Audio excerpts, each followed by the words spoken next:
الحمد لله منشئ الخلق من عدم ثم الصلاة على المختار في القدم مولاي صل وسلم دائما أبدا على حبيبك خير الخلق كلهم محمد صلى الله عليه وسلم سيد الكونين والثقلين والفريقين من عرب ومن عذاب أو كما قال الله تعالى في القرآن الحكيم أعوذ بالله من الشيطان الرجيم بسم الله الرحمن الرحيم فصل لربك وانحر بعده بشرى حبيبه الكريم إن الله وملائكته يصلون على النبي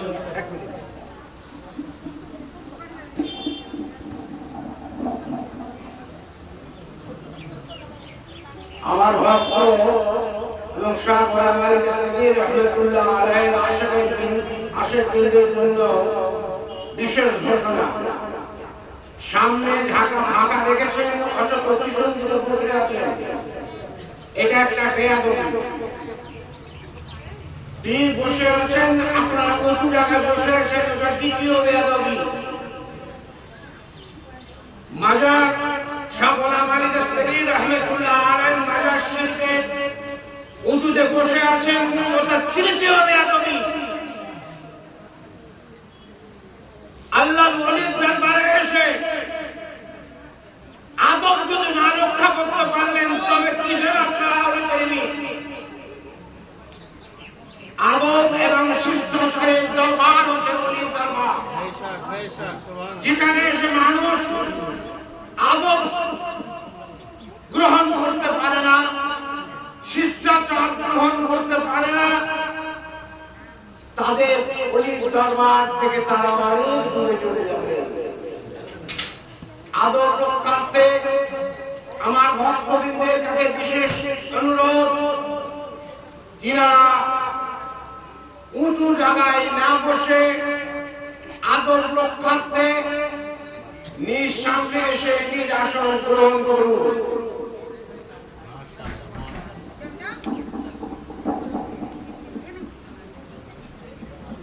যারা বাইরে আসেন, ঘোরাফেরা করছেন, শেষের দিকে যাবো, শুধু দোয়াটা নিব, ওনারা দোয়া করে মাজারের সামনে আসুন। আর এসে খুব একটা বেশি উৎসব হবে না, অতি তাড়াতাড়ির মধ্যে ইনশাআল্লাহ সমাপ্তি ঘোষণা করা যাবে। আজকে বক্তব্য দেওয়া হয়ে গেছে। আমি মাত্র আজকে 3টি পয়েন্ট নিয়ে মাত্র কয়েক মিনিটে আমি বলব। নাম্বার 1, মডিফাইড যুগ এসেছে, বিনা ভূমিকাতে দুটি কথা আলোচনা করব। মানে সেই উৎসের এখানে সেই বসে যাচ্ছে, এত বড় তাই বলতে পারছেন না, তো আমার বেলায় তাই হবে, সেহেতু আমি বেশি বলবো না। আমি 3টি পয়েন্টের উপরে মাত্র কয়েক মিনিট। নাম্বার 1, মডিফাইড যুগ এসেছে। প্রত্যেকটা দরবার মডিফাই হয়ে নিত্য নতুন কিছু করে মানুষকে মিডিয়া দ্বারা বিশ্বের সম্প্রচার করছে এবং সারা দুনিয়াওয়ালাকে দেখছে এবং দেখাচ্ছে। আপনি এক জায়গায় বসে বসে দেখবেন কোথায় কি হচ্ছে মিডিয়া মারফত। এই যে সামনে যে ক্যামেরাগুলো, এইগুলা দিয়ে তারা সারা দুনিয়াওয়ালা দেখছে। আমরা কিন্তু দুর্ভাগ্যবশত আমাদের দরবার বলবো না, আমরা এ পর্যন্ত মুরিদ ভক্তবৃন্দ কিন্তু ওই জায়গায় আমাদের দরবারটাকে পৌঁছাতে পারলাম না। যেখানে মেদিনীপুর বলেন, দিল্লি বলেন, কলকাতা বলেন, ভাগলপুর বলেন, সব জায়গার দরবারে মুরিদ ভক্তরা নিজস্ব একটা ক্যামেরা এবং বড় সড়ো কিছু কিনে মিডিয়া মারফত বিশ্বের সামনে সম্প্রচার করছে। যেখানে আমাদের কিন্তু ওটা হয় না, কারণ হলো এটা যে আমাদের পীর সাহেবকে আমরা ওই রকম টাকাও দিতে পারছি না। আর বাইরের পীর সাহেবের নাম বলছি না, ওনারা যখন দেশে আসেন আর 10টা জলসা করেন, তো প্রতি জলসাতে গিয়ে বলেন ওনাদের প্রিয় বলে যে বাবা তোমার সব প্লেন ভাড়া তো দিবা কতটা, বলে আরে কমসে কম 30,000 40,000, তো একটা জায়গায় জলসা করে 40,000 টাকা গুনে নিলেন। আবার তার পাশে গ্রামে গেলেন, বলে ভাড়া তো দিবা, মানে ওর কাছে প্লেন ভাড়া এমনি করে 10টা জায়গায় 10 প্লেন ভাড়া পীর সাহেবের কাছে, পীর সাহেব কিন্তু নিয়ে নিলেন। যেখানে আমাদের পীর সাহেব যাওয়ার পরে গোটা গ্রাম বাড়ি বাড়ি ফাতিহা না করলে বেশ কিছু বাড়ি যাওয়ার পর আমি দেখেছি যে মাত্র গোটা গ্রাম মিলে বক্তাকে দিচ্ছেন 20,000 বা 10,000 হচ্ছে। মনে নিয়ে না, মানে ভাবিয়ে নাকি ফুলের কথা বলবো, তাই বলে ভাববেন আপনার জন্য করছি না, মানে ঘটনা ঘটছে। আমরা বক্তাকে দিলাম 10,000 আর কৃষ্ণকে দিলাম 5,000, দেখলেন? এই 5,000 গাড়ি ভাড়া, এই 5,000 আমরা মনে নিয়েছি ওদের খবর রাতের অন্ধকারে দিয়ে দিলেন, শেষ বেলায় ওনার জন্য থাকলোই না। যখন থাকলোই না, উনি আবার দামি ক্যামেরা কেমন করে বলে। অতএব আপনাদেরকে আমি প্রথম আবেদন করলাম বা বললাম যে আমাদের দরবারে একটা বড় সড়ো ভালো ক্যামেরার প্রয়োজন, যেটা দিয়ে আমরা বিশ্বের সামনে এই দরবারকে আমরা তুলে ধরবো মিডিয়া মারফত। তাহলে আমাদের দরকার আছে সাংবাদিক নয়, বড় ক্যামেরার দরকার। আমরা ইউটিউবে ওটা ভালো করে ছাড়তে পারবো। এই যে লাগিয়ে সেটা মোবাইল আর ছাগলে মানুষ মারার মতন ব্যাপার হয়েছে, এতে মানুষ মারবে ছাগলে কি আর হবে। এই জন্য আমি আপনাদের আবেদন জানাচ্ছি যে আপনারা যা দিয়েছেন, যত দিয়েছেন, আপনাদেরকে আমি 3 মাস টাইম দিচ্ছি। এর মধ্যে যত পারেন মন দিয়ে কিছু করার চেষ্টা করুন। আমাদের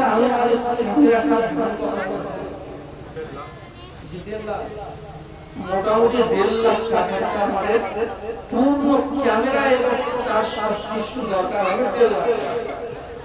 আমরা যদি মনে করি বিরোধ সবাই মিলে ঝাড়ি, আর আমরা 3 মাস টাইম নিয়ে হাতটা ঝাড়ি, মনে হয় যে 1.5 লাখ টাকা উঠাতে আমাদের দেরি হবে না। আমি এর জন্য দরকার হলে গ্রামে আমি যাব, অসুবিধা নেই, কিন্তু দেওয়ার প্রবণতা আপনাদের থাকতে হবে।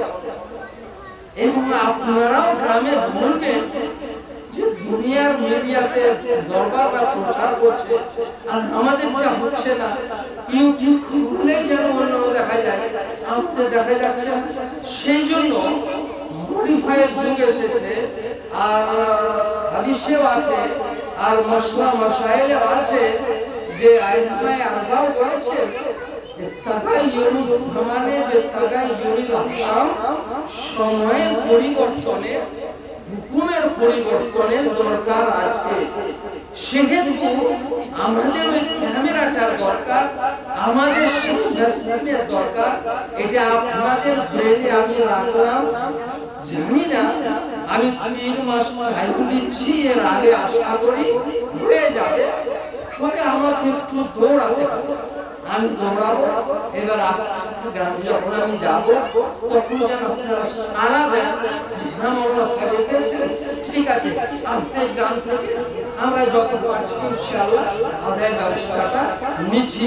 এটা করবো তো, চর্চা করেন তো আপনারা, এটা করতে আছেন, রাজি আছেন আপনারা? জি রাজি আছেন তো? আপনারা দেখতে রাজি আছেন? আপনাদের সবাই আপনাদেরকেই দিতে হবে না। গ্রামে যাবো, আপনার গ্রাম থেকে যতটা পাবেন 10টা ঘর যদি দায়িত্ব নিতে আমরা যাবো, খাবো, দরকার 1 নাম্বার থাকবে। দু নাম্বার হলো এটা যে আগামী হুজুরের বলা অনুযায়ী বলছি, আগামী কয়েক মাসের মধ্যেই হুজুর এতে যাবেন, উমরাতে যাবেন। তো উমরাতে যারা যাবার মন করেছে ওরা এখন থেকে পাসপোর্ট করার জন্য ব্যবস্থা নেই।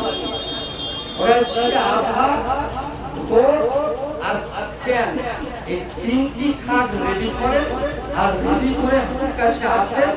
আমি আপনাদেরকে রুলস লাইন বলে দেব, কিভাবে আবেদন করতে হবে। আপনারা আসেন, আপনাদের আমাদের উমরাতে যাবেন। আর আপনি যদি ওনার সঙ্গে যেতে পারেন, এর চাইতে বড় সৌভাগ্য আর হতে পারে। যিনি দরবারে গিয়ে বলবেন যে রাসূলুল্লাহ আমি দেখেছি, আমি দেখলাম মুজামুল কবিরে দেখি, মুজামুল কবির একটা বইয়ের নাম যা প্রায় 1100 বছর আগেকার লেখা। ওটা বললাম আমি আল মুজামুল কবির 1100 থেকে 1150 বছর আগেকার বই।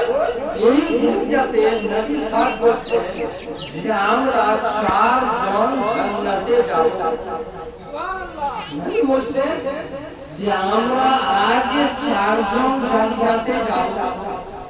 আর ফাতেমা ওটাই স্পেশাল ভাবে ওনার মতো চেহারা করে 70,000 আল্লাহ বানাবে। আর ওই ছিটলে ওনাকে দেওয়া যাবে। আর 4 জন আমরা স্পেশাল ভাবে যাব। এর মধ্যে এক নাম্বার হলেন আমার নবী, দুই হলেন মৌলা আলী শেরে খোদা আর ইমাম হাসান ও হুসাইন। এই 4 জন আমরা এক নম্বরে জান্নাতে যাব। বলুন সুবহানাল্লাহ। আর এর পরে যাবেন বলা হচ্ছে ওয়ামিন সুরিয়াতিনা, আমার বংশগুলা জান্নাতে যাবে। আমার পরে আমার বংশগুলা জান্নাতে যাবে। আর এর পরে আমার বংশকে যারা মেনেছেন, যারা আমার বংশকে যারা মেনেছেন ওরা জান্নাতে যাবেন। বলুন সুবহানাল্লাহ। এই জন্য আলা হযরত আজিমুল বরকত মুজাদ্দিদ রাহিমাহুল্লাহ উনি তীর ধরলেন তো এই বংশের মানুষকে,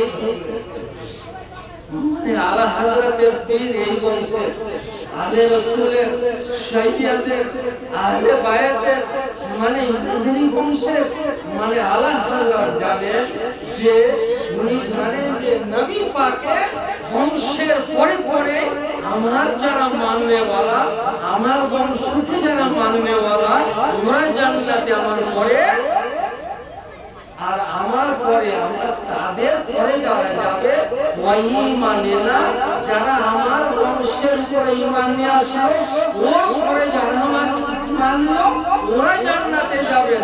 তাহলে আমরা কি না পিছন পিছন জান্নাতে যেতে চাইবো না? এখানে পরে পরে জোরে বলেন।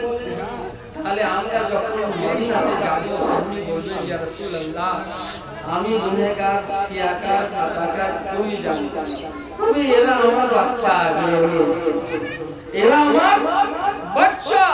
আমার নবী বলছেন যখন এটা বলবে এরা যে রাসূল এরা গুনাহগার, শিয়াকার, খাতাকার। আমার ভক্তের কাছে বিশেষ অনুরোধ, উঁচু জায়গায় বসবেন না। হাজার শরীফে এসেছেন, আদরের সঙ্গে শিষ্টাচারের সঙ্গে নিচে বসে যান এবং সামনে আসন গ্রহণ করুন। আচ্ছা, বারবার উনিও বলছেন, তো আমিও খেয়াল করেছি যাদের নিচে বসলে অসুবিধা খুবই আছে, যারা চেয়ারে নামাজ পড়ে এরকম যদি লোক থাকে তাহলে বসতে পারেন, অন্যথায় উপরে বসার পীর সাহেবকে নিচে রেখে একদম মেয়াদী। আর আমার মাজার শরীফ ওইভাবে আছে, সেই উপরে বসবেন না, নিচে বসবেন। তাহলে আমি আপনাকে বলতে চাইলাম যেটা বুঝলেন। এবার আমার যেটা পয়েন্ট দেওয়া হয়েছে আমাকে ফ্যাক্ট বলতেই হবে।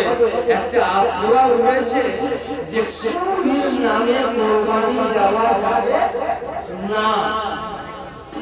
আচ্ছা, আমি ইনাকে জিজ্ঞেস করি যে ভাই আপনি কুরবানি দিয়েছেন তো? আপনি যে মোবাইলটা দিয়েছেন তো মৌলানা সাহেব জিজ্ঞেস করেছিলেন করেননি? আচ্ছা আপনাদেরকে মৌলানারা জিজ্ঞেস করেছেন না করেননি যে ভাই আপনি মোবাইলটা কার নামে দিবেন জিজ্ঞেস করেছেন না করেননি? আমি তো দোয়া করব তো আপনি কি বলেননি যে ভাই আমার বাবার নামে হবে এটা বলেছেন না? জি বলেছেন তো। তাহলে আপনাকে মৌলানা সাহেব জিজ্ঞেস করেছেন যে আপনি নামে দিবেন, আপনি বলেছেন আমার বাবার নামে আমার নামে দিব বলেছেন কি না? হ্যাঁ করেন। সব লোককে আমরা জানি যে আমরা বলি হলেও আমার নামে হবে বলি না, আমার বাবার নামে হবে বলি না, কিন্তু জানেন তো সময় তো অনেকে চাই কিন্তু না। একটা লোক বলছে ব্যাটার বিয়া ঠিক করেছে বিয়ের বিয়ে আর জামাইটা মাথায় গম নিয়ে কিস্তে যাচ্ছে দেখা হয়েছে তো শ্বশুর ছেলেটা সাথে যাবো আটা পিসতে যাবো বলনা বলনা এটা আটা পিসতে যাবো গম পিসতে যাচ্ছে না আটা জি ও বলছে আটা পিসতে যাবো বলছে না বলে না এটা। আচ্ছা বলে এই হবো শ্বশুর বাড়িতে গিয়ে বলছে আগলা জামা সবাই নিয়ে আসবো না হ্যালো আরে পোকা ঠাকুর সামনে গম পিসতে যাবো বলে তুমি আটা পিসতে যাবো আটা বা পিস হয় নাকি এর সঙ্গে বিয়ে দেবে বাড়িতে মিটিং করে বললো যে না বাবা বলে উঠা বলে না বিয়ে দেবো না পাগলা আছে একদম